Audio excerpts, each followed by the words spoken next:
Did you know that when parents are asked what they would do if they had 1 extra hour every day, most parents say they would use it for sleep?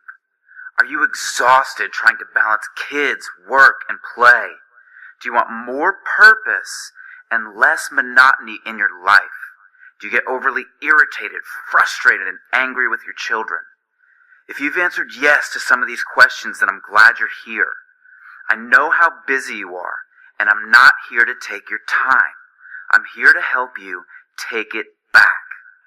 Close your windows, open your mind, and let's kick some ass.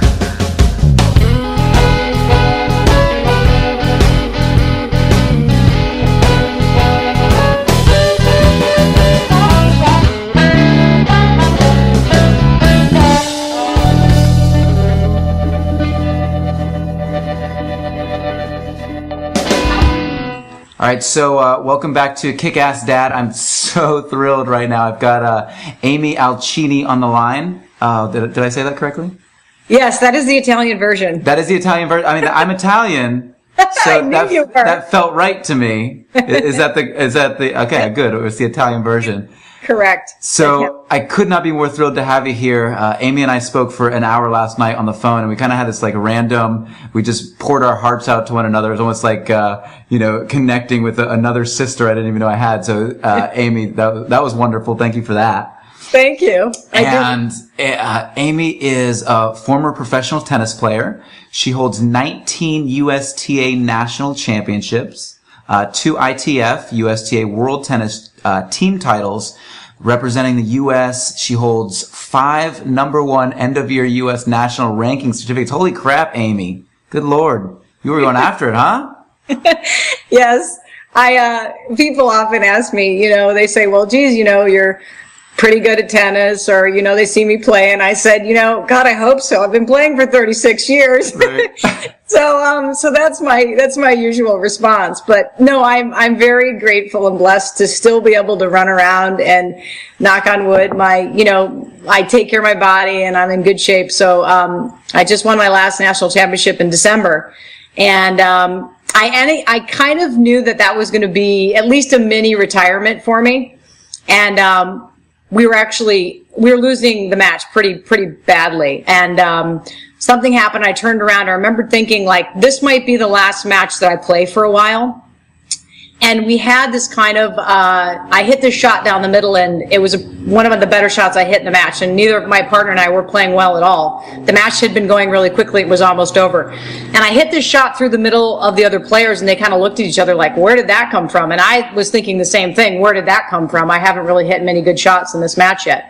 And my partner my partner turned to me and got fired up, and then I got fired up because she got fired up, and we ended up winning this match. We were on the brink of destruction. We were down 6-2, 5-2. We were down match point. All the tennis players out there know.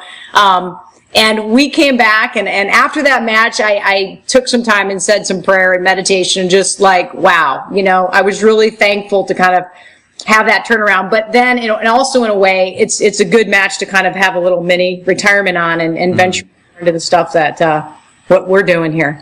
Right. That's awesome. So you're writing for how I found you, Amy, was I was reading some articles on positivelypositive.com, and I found you there, and I noticed you were publishing your first book, which is awesome. Tell me a little bit about your book. What inspired you? What kind of tell me about your journey. So you came up through tennis. You got into, I believe, real estate. Is that correct? Correct. Okay, and then you moved into this, and you kind of had this shift in your life. Kind of tell me about that journey, and then lead into why you wrote the book and what the book's about. So, I was kind of going along my way, like a lot of us do, and, doing the best I could, I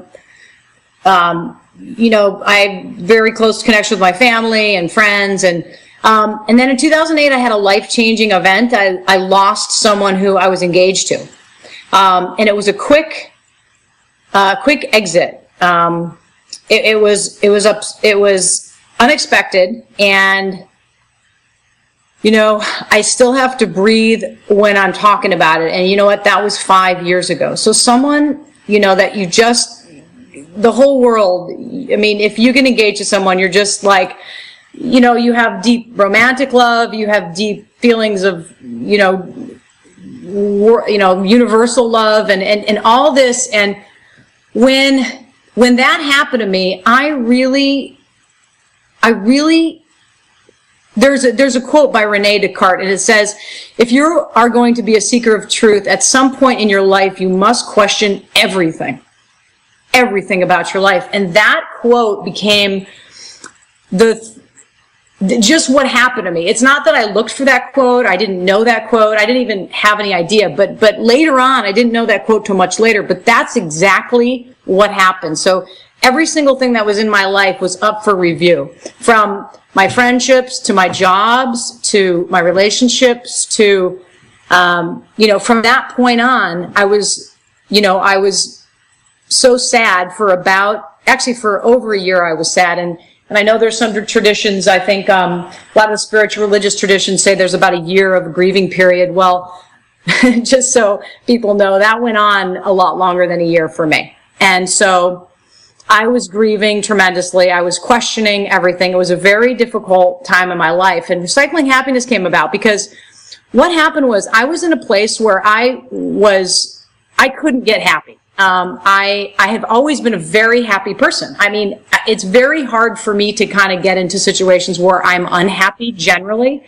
but I was so unhappy for such a long period of time, a year that went into another year that started going into another year. And, people were saying, well, geez, maybe you should get some medication. Maybe you should do this. Maybe you should get on some drugs. And I'm thinking, oh my gosh, is this just going to be my state? And I just decided that I was going to write myself out of it. And I was just going to sit down with a pen and piece of paper and write. And I have to tell you, I've written over 1,000 pages, so I'm in the editing phase right now. So it turned into this really kind of, kind of metamorphic journey for me. And I'm really grateful. Like I learned compassion at the deepest level because I found myself in a situation that I was unable to get out of, period. I mean, so I have this really deep compassion now that I think that was in me, but now is like embodied in me. So that idea went from my head to my heart and caused me to have this compassion for every person that could this happen to. And it's not just a loss of a spouse. It could be a loss of a job. It could be a loss, something happened at work or with school or with children. And it's like, I realized that everyone has a different Armageddon, so to speak. And that was mine. And so I wanted to do good by it. I didn't want it to be in vain. Wow. That's unbelievable. It's funny, and not funny, but I have a very similar experience going on right now, and I'm trying to help my kids understand it because they're losing their grandmother. And she's probably got a couple days left, and I'm sitting here trying to explain, because I have so many beliefs about what the afterlife is all about and where we come from, and I really feel like, the reality is we're all, we come through the universe and we're here now, and we have to tell our kids something. And I have strong feelings that there's just this amazing love source behind it all, this beautiful source of everything, and I'm trying to articulate that to my kids. What are your thoughts? How would you articulate that, having gone through what you've gone through and experienced what you've experienced? How would you articulate that to a child? Well, it's interesting you asked that, and the opening chapter of my book is called The Awakening, and I go into very specific detail about the month that I spent in the hospital with my fiance. We didn't know what was wrong, and so I couldn't stay at home. I just had to be there. In any event, I go through the month, and what I realized at the very end, I had decided to take the entire journey to the end with her. I just decided to do that. And what it was completely voluntary on my part. There was no thing that, it wasn't like, it was just something that I did because it was in my heart to do it. And what I found is that when you take that entire journey into another person's end, it is the most sacred duty of a human being. I mean, I might start crying, but it is the most sacred, I think, duty that's bestowed upon another human being. And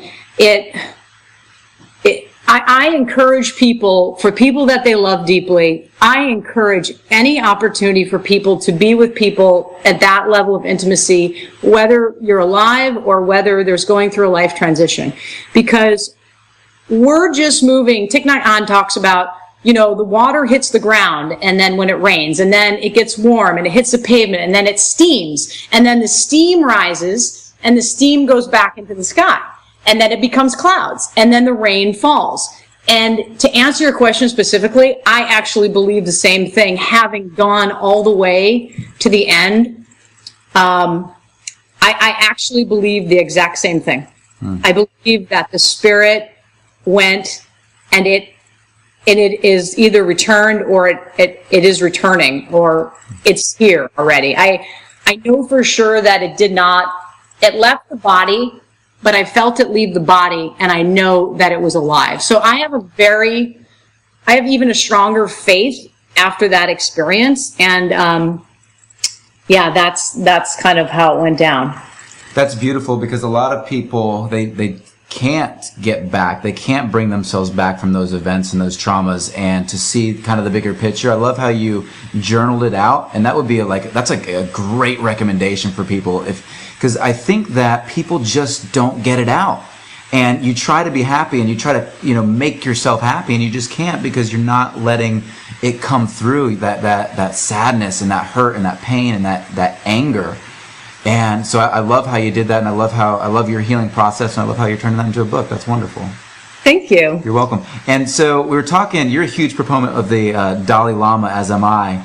And we were talking yesterday, and I went and found the quote we were talking about. And the quote is, the planet does not need more successful people. The planet desperately needs more peacemakers, healers, restorers, storytellers, and lovers of all kind. It needs people to live well in their places. It needs people with more moral courage, willing to join the struggle to make the world habitable and humane. And these qualities have little to do with success, as our culture is the set. So moving. What does that really mean to you? And why are you such a proponent of the Dalai Lama?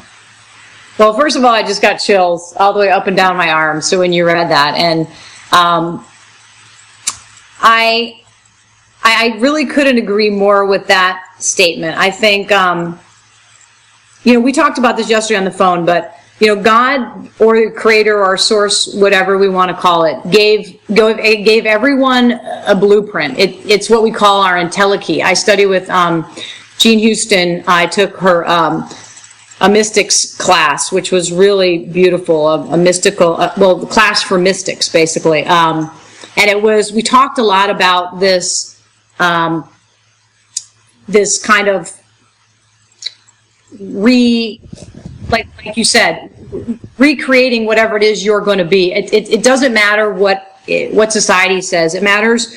It's from the inside. So the moment we kind of stop looking at the outside, then we kind of get in touch with what that is. And everyone has their own blueprint. It's an entelechy. That's what I was getting to, because Jean loves that word. It's entelechy. So entelechy is a little bit different than intelligence. And entelechy is like a divine architecture or a divine blueprint. It's like the same thing that when an acorn knows how to become an oak tree, or like when a sperm and egg meet, how does it form a brain and lungs and a heart? Like, it's even way more than an intelligence. And so I think if we honor, first of all, that everyone has that, like every single sentient being has that, right? And humans even have a greater ability to kind of activate that into the world. So I really like it that what the Dalai Lama said. To me, that means really kind of honoring our entelechy in this incarnation.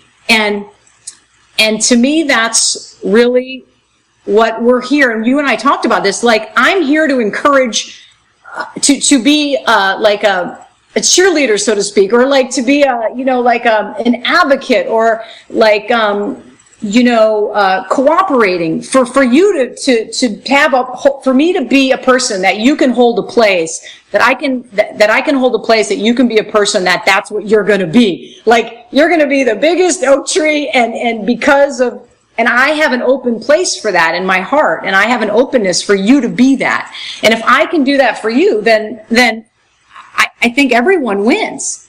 And so that's a huge, a beautiful quote that you gave, and to me, that's really what it means. I think that the world has seen so much competition up to this point. It's time for a little cooperation, and I think that's really what that speaks to. That's beautiful. And we talked about this, that I was a foster parent, and I like your analogy about the entelechy and growing up into a beautiful oak tree, how it's already inside them. Because for me, my foster kids, they were, they went through a ton of, tough stuff, but I knew that they had the makings of greatness, and it wasn't me who gave them that greatness. It was me who just had an opportunity to water and nurture and feed that greatness. And I think if we could do more of that with not only our kids, but each other. And I liked how the other day we were talking about how the Dalai Lama said we can change the world in one generation. And if we can get at the kids and really create something special from the ground up and get at the next generation, we can reshape what society is. And I just got goosebumps thinking about that too. What are your thoughts? My thoughts are kick-ass dad. Yeah, that's exactly what we were talking about, and that's why I love what you're doing, and anyone who has that kind of mindset. It is one generation, and if we look at a 5-year-old and we, instead of trying to train them into a skill set and a job set that will satisfy the society, and just completely reverse that and say they're a genius. And I'm going to hold the space for that kid to be a genius, and so I'm going to help them kind of live into their entelechy, right? That's what I'm doing. It's a very kind of open container feeling, and it's a lot about listening. And I write some blogs about listening on Recycling Happiness, and I mean on Positively Positive, and I'm a big proponent of listening, and especially to the age group that you're talking about. I mean, we all need to be listened to, and that's another very sacred job of a human being, is to listen and bear witness to another. And I think that for me also is a lot about what I write about. The book's laid out with about 16 different essays. So the opening essay was Awakening, and I do talk about the loss and that as a kind of pivotal point. And then I move into different series of essays. And they kind of discuss a lot of these things that we're talking about. It's a little bit of an Emerson-ish format. But it's just, there's so many wonderful things to put into the minds of our children today. And the more we can educate ourselves on those things, like you're doing, like your whole platform, which I think is brilliant, then we can really, the kids are like sponges. I mean, really, it's like you and I having this conversation. If your kid's in the room, I mean, no matter what she's listening to, whether you're saying it or you're quoting the Dalai Lama or you're talking or I'm talking, I mean, talk about beautiful, right? I mean, she's just walking around. Who knows what she's doing, but she's getting some great information. And I think that's really beautiful. I really think that's what it's all about. So you and I are sitting here and we're getting goosebumps talking to each other, and I bet you a bunch of our listeners are too, and I also bet you there are a bunch of our listeners who are going, what the heck are these guys talking about? They're suffering, they're in pain, and they're going through tough experiences in the world. How do you talk to people who are just like in that negative? Because I was there. I know what it's like to be negative and not know what my place in the world, and go, what's the point? I know what that feels like. And how do you talk to them? How do you explain to people that there's a sense of purpose and joy and love inside of them that is just waiting to be cracked open? Well, I'm a student of the Course in Miracles, and I read the Course in Miracles every day. I read about 5 to 10 minutes a day, and then I do a lesson. There's 360 lessons. To me, it's a mystical version of the Bible. So I was raised Catholic, and me too. Yeah. And it's interesting because with everything that I've done, I'm really interested in the mystic traditions of each religion. So like for Judaism, there's the Kabbalah. For Islamic tradition, there's the Sufis. And for Catholicism, I found the Course in Miracles. And the Course in Miracles takes out dogma and doctrine from the Bible, okay, and it gives you this kind of the first line of the Course in Miracles is there's no order of difficulties in miracles.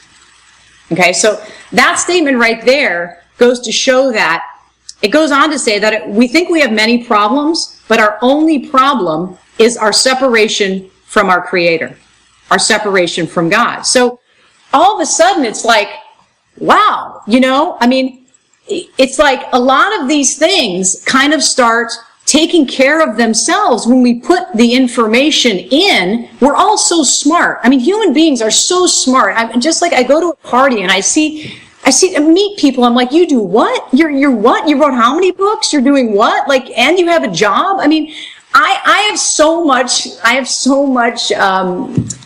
should say, like, hope for humanity, because I know individual people and I know what they do. So to answer your question specifically, I think it's a very good question.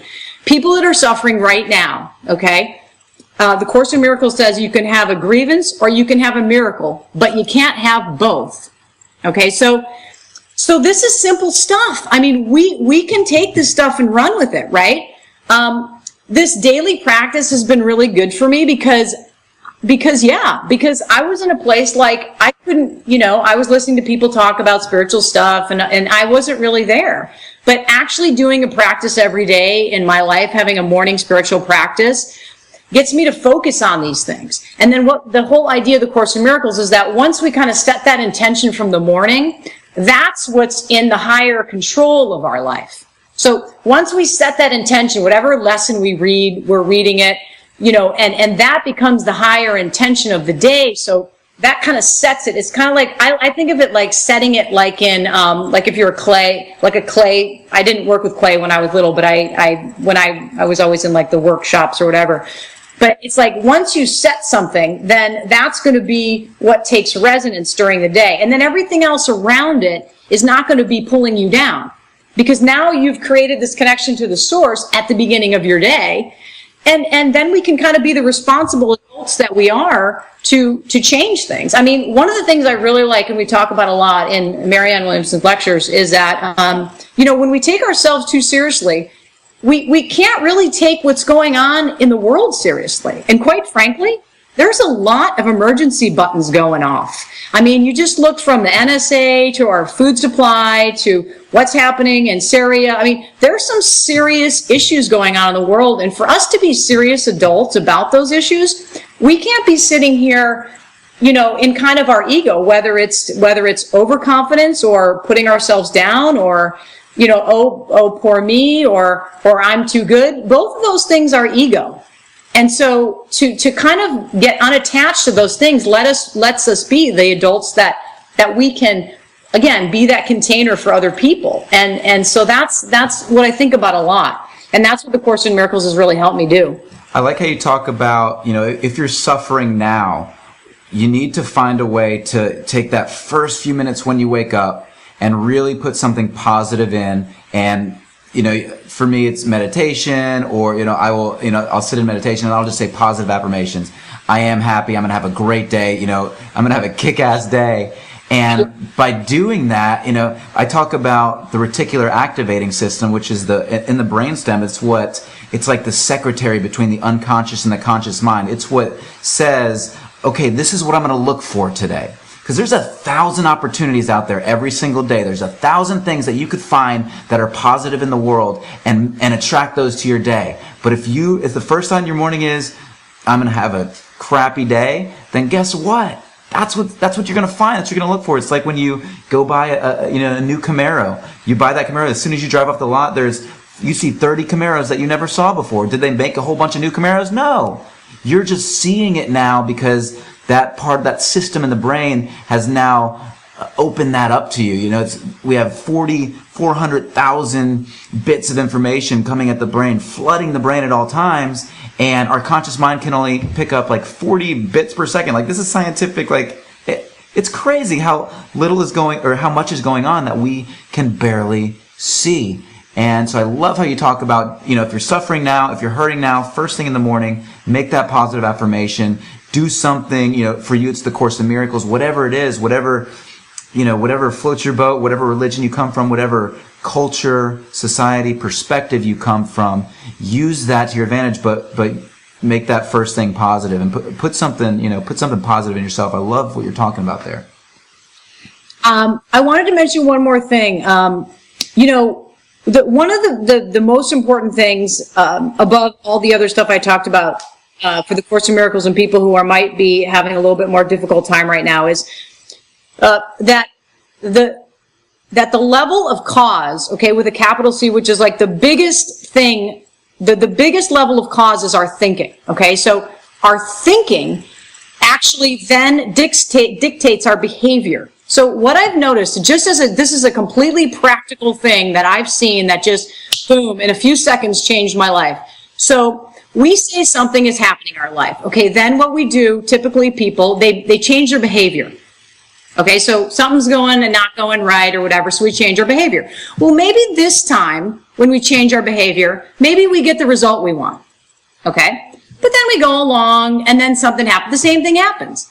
Well, and then we forget to do it, because last time we just changed our behavior, and this time there's so much going on in the world or whatever, last time so what I've had to do, and what has been the most helpful, is I have to address it at the level of cause. So it's like I picture cause like higher than my head, and then behavior more by like my head. So when I change the level of my thinking, when I work on that, it's like tennis. Like I practice tennis, every day for many 30 plus years of my life.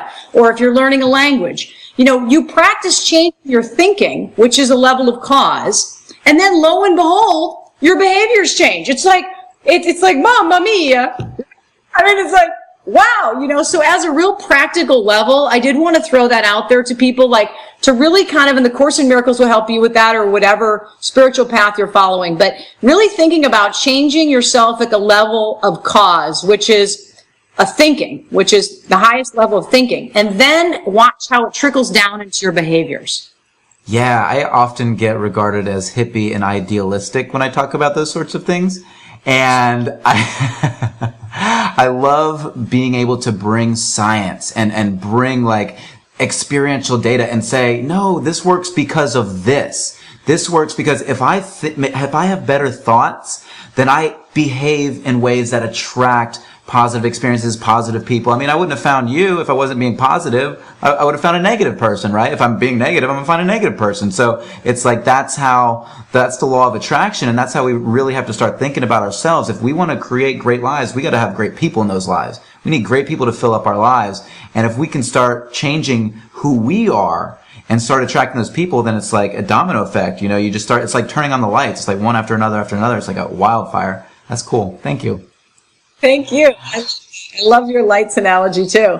We talk about all the time that we're not, all the lamps, we're like thousands and millions and billions of different lamps. But as soon as we plug it into the socket, that's the creator, that's the energy. You know what I mean? So as long as we're plugged into that socket, so that we're good. But most of the time we're having issues like is just because we're not plugged into the socket, right? We're trying to generate our own light as a lamp, and all we have to do is plug into the source. Let's go. Lamps unite. I love that. We're trying to generate our own electricity in our lamps, but all we have to do is plug into the damn source. That's perfect. Thank you.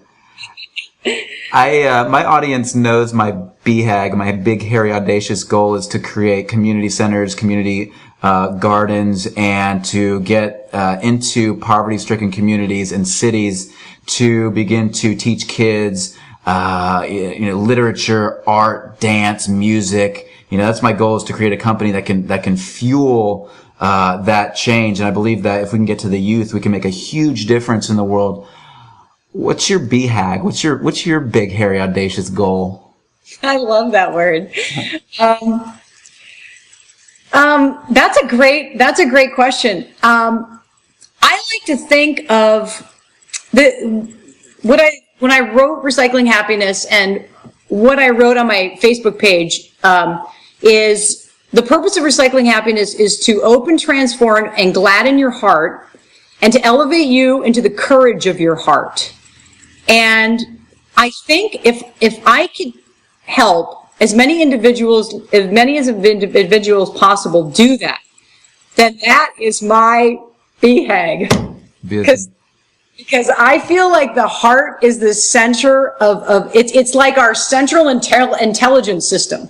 So like everything in the world filters through our heart, whether it's the universe or whether it's a personal experience or whether it's with a sentient being or animals or anything or plants, everything is a command center of the heart. So once we can learn to maximize that command center, I think it explodes. I think it explodes out into the world, and I don't think it can be denied. If every person is inhabiting their heart, I think we're talking about a game-changing world. I think we're talking about a world that right now we envision, but that we wouldn't necessarily recognize. That we would say, gosh, like Avatar talked about that in the movies, or that science fiction movie talked about it. But I actually believe we can do that. We're smart enough, and we're great enough, and we're beautiful beings enough. I mean, every single person. So I actually believe we can do that. And as long as we can kind of get our head around that, then that's what I think that we're headed for. Universal enlightenment. That is a big, hairy, audacious goal, and I'm with you.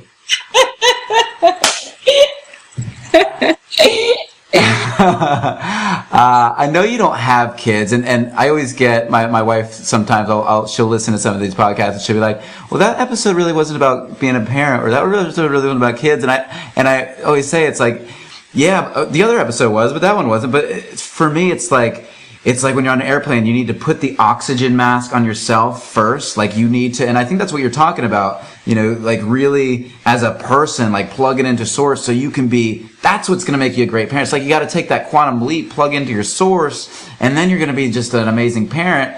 Don't try to like force, it's like you're forced parenting upon yourself or your kid. It's like you need to get right with yourself before you can really be that great parent for your kids. What are your thoughts on that?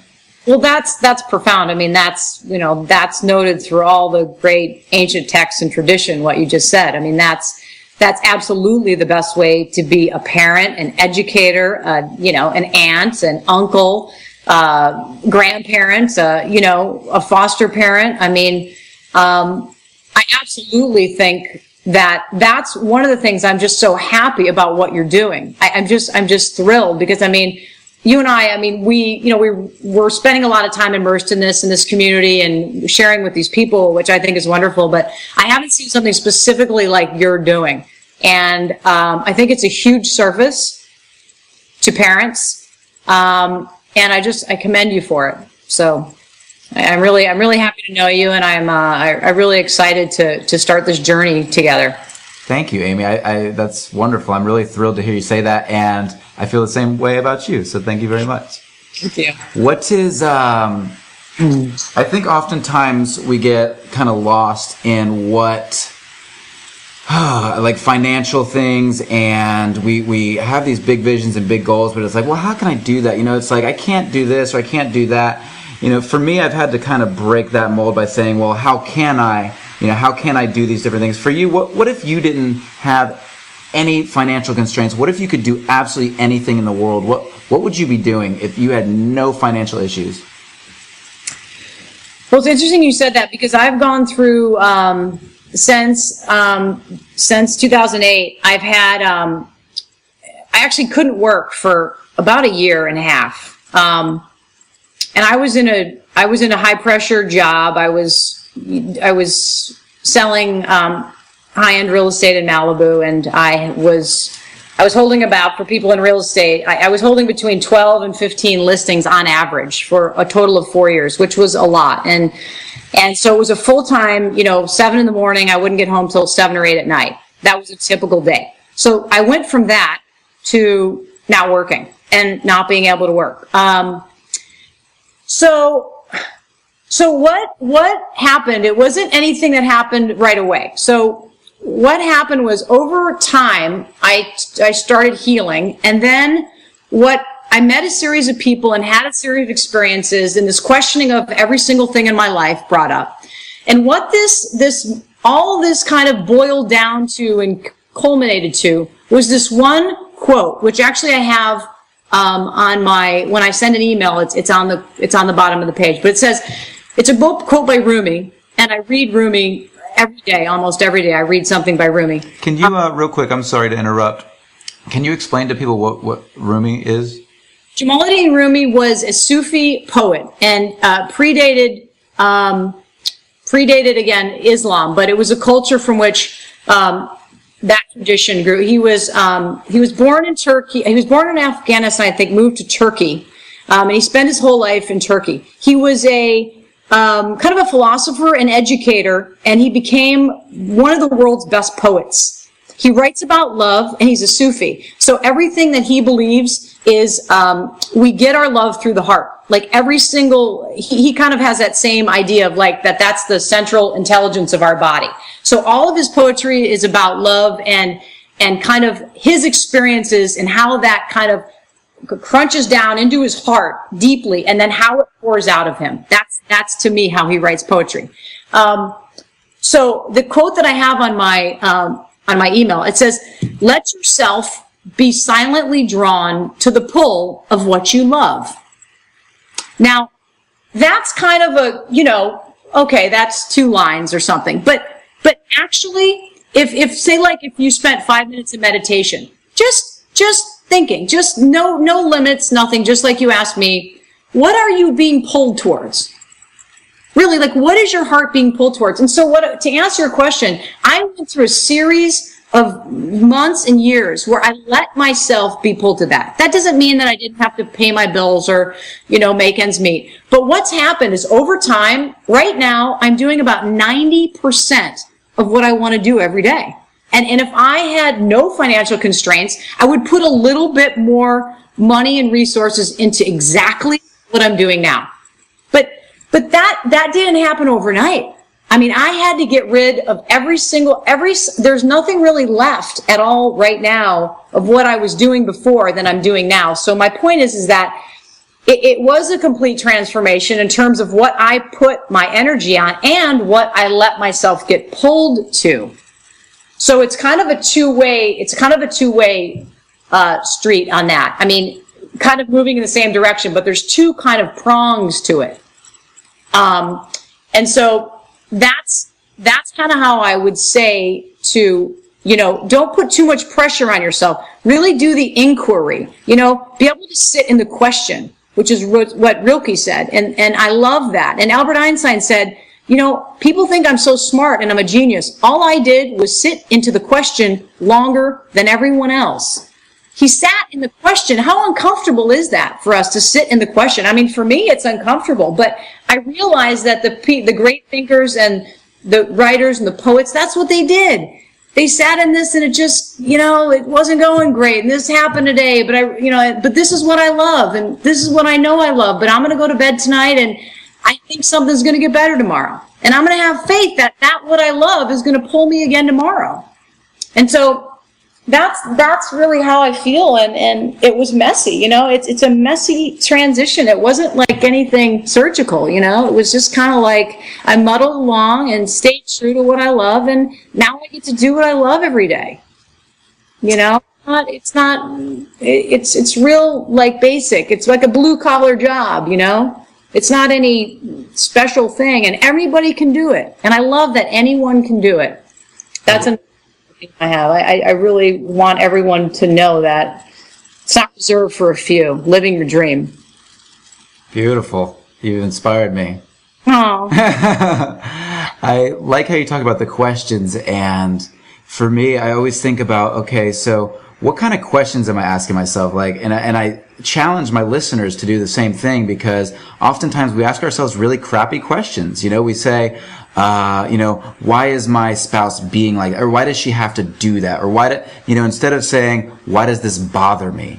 And getting at your own issues. And I think we have all these layers. It's like, I love in Shrek, he's like, I'm like an onion, or I have layers and I'm like an onion. It's like, that's what people are. We're these onions, and every layer we pull off, it brings a tear. It hurts, right? It's not easy, and you got to muddle through it. And it's not, it's like people always, they're like, you're so positive, and it's not. I wasn't always like this. I'm like this for a reason, and it takes for me. I had to let go of my past. I had to let go of saying, anything was anybody else's. As long as I was blaming somebody else for anything in my life, for any experience or anything, I was taking away my own personal power. I was taking away my own happiness. I was stealing it from myself. I was getting in my own darn way.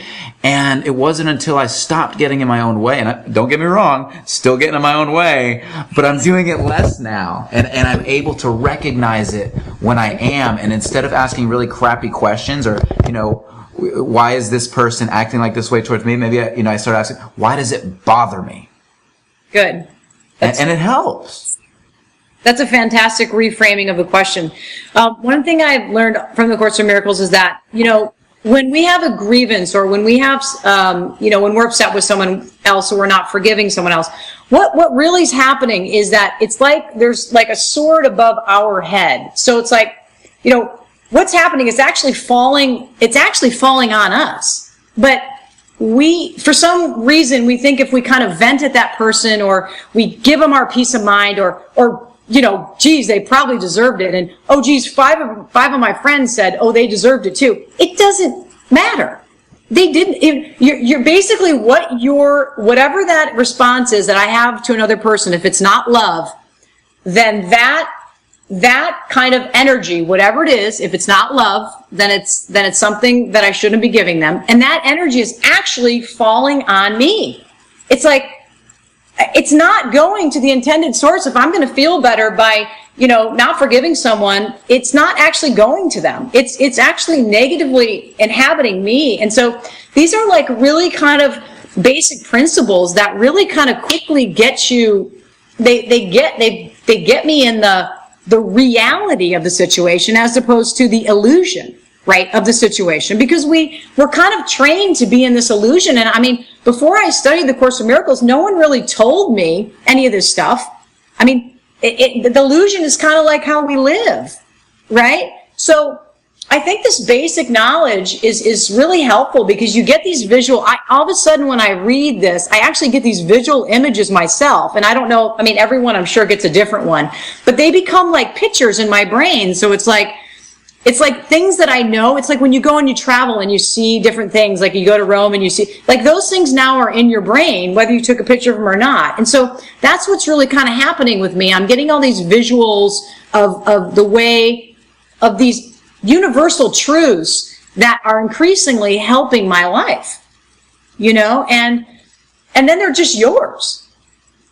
I love how you say it's how basic they are, and they really are. Like, these principles are really basic, but we're not taught. I wasn't taught these things growing up as a Catholic. I wasn't taught these things in school. And it's like, these things principles don't die. Principles stay. Rules change, right? These things change, but principles don't, if a seed falls to the ground and you water it, it's going to grow. That's universal. And so if we can begin to embrace some of these basic principles, like you say, I think that we can live just rock solid lives. And if we can center it in love, and I think, I'm not going to restate your point because you made it perfectly clear. That's what's going to get us where we want to go, if that's where we want to go. And sometimes you have to really ask, bless you, my son's right over here. If that's where we really want to go, then we got to make some tough decisions about what we're going to let go in our lives. And I like also how you talked about the illusion, and in relating that to Einstein. Einstein also said that reality is an illusion, albeit a persistent one. That's beautiful. And it's like, holy crap. It's like our most famous, scientist, our most well-respected scientist in the world. And it's like, he says these things, but it's like nobody's listening. All they hear is like, he made the atomic bomb. And, which, I'm sure that that's probably what drove him to his grave. I would imagine. I feel terrible for the man because he was an absolute genius, and he understood reality on this subatomic level, and he could explain it to people, and people just thought, he's like, they took the hard science from him and they made weapons of war, and they didn't really get the enlightenment that he had to offer. It's interesting you said that. He was, I listened to the autobiography, the same gentleman who wrote the Steve Jobs autobiography, Walter Isaacson, I believe. A very good biography on Albert Einstein. But one of the things I love is that Albert Einstein was actually a pretty spiritual guy. I mean, very spiritual guy. In fact, he said that the more he learned about physics, the more he learned about physics, the more he wanted to learn about metaphysics. So that was one of the quotes he said. So the deeper in the deeper into the physics he got, and the deeper into science he got, all these lights of connection into the metaphysical started lighting up for him. And they talk about it in the book. Like these truths actually touch, they connect. And we're saying now, like a lot of these conferences and stuff, and we're going to is like, well, science has finally proved what the Egyptians knew, 5,000 years ago. And then we kind of start laughing, but it's like, oh, science has finally gotten around to prove what we already know are the universal truths, like you're talking about. So I think that's a good point. And I think it's also worth noting that our greatest minds actually do believe that they merge. They actually do believe that the deepest scientific findings actually merge exactly into the metaphysical world. And when we can find those points of intersection, those are our truths. Those are the ones that resonate. And we know that they resonate because we just get this feeling. We get the chills. One of my essays is called Chasing the Chills. It's like how many conversations you have. I love that. Like nowadays, I'm getting like half my day, I'm like chilled and I'm not cold. I'm like, what's going on? Because I'm in these conversations with people like yourself and everyone who I walk out, my neighbor, we start talking, I get the chills. It's like, wow, that's how we're wired. We're wired for greatness. We're wired to experience this all the time. And so it's just, again, it's plugging into the source of, the electrical socket. And that brings us to where we want to be. Right. The Hindus, they understood it too. The dance of Shiva, like that. Science recognizes that every physical object is merely energy vibrating at a certain rate, and the amount of space between the nucleus of an atom and its first electron is the difference between a pinhead in a stadium and the first electron would be the outside. So we're literally 99% nothing, and the rest is energy. So. Yeah. How do we start to bring that into our conscious mind? And if we really do that, if we really go down the rabbit hole like Einstein, what are we going to find? And I just can't wait to find out. I love it. Amy, I could probably talk to you for like 2 days straight. Unfortunately, I should let you go. I don't think we could go much past. I don't know how long we've been talking. I completely lost track. I feel like 5 minutes. I'm totally enjoying talking to you. It's Excellent. Well, let's plan on doing this again. I certainly definitely want to have you back on the show and then keep working together and find out how we can do some more great work together in both of our BHAGs, and we'll just continue bouncing ideas off each other. How's that sound? That sounds fantastic. Awesome. Amy, thank you so much. I certainly feel like this is the beginning of a beautiful friendship, and I couldn't be more thankful to have you on the show, Amy. Thank you so much. Thank you, Michael. Have a great night. You too. Bye-bye.